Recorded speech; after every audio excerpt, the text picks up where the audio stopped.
So maganda pong araw po sa inyong lahat. So sa araw pong ito ay magtatanim po tayo ng seeds ng bell pepper. So ito po yung mga kagamitan niya kung saan magtatanim na lang po tayo. Ayun po yung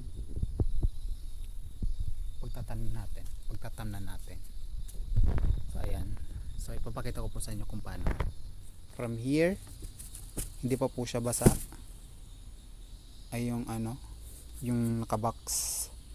Ayan, tubig. Tapos babasain.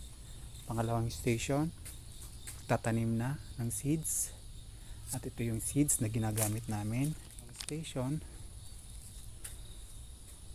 Pangatlong station, ayan na. Yung seeds ay yung magiging pataba ng seeds na to. So ayan, ilalagay siya yan dyan.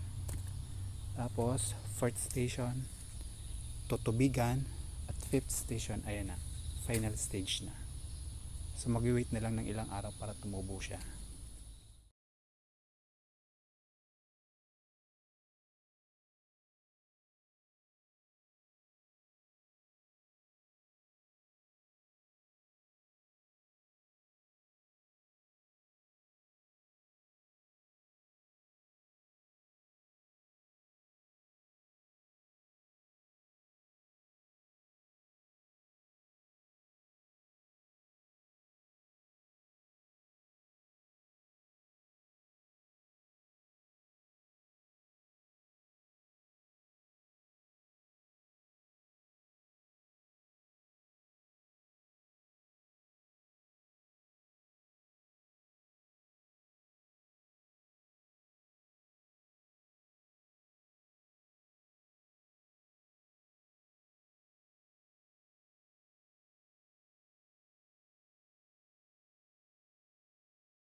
So ayan guys, ito po yung itatanim po natin. Ipapakita po sa inyo kung paano magtanim.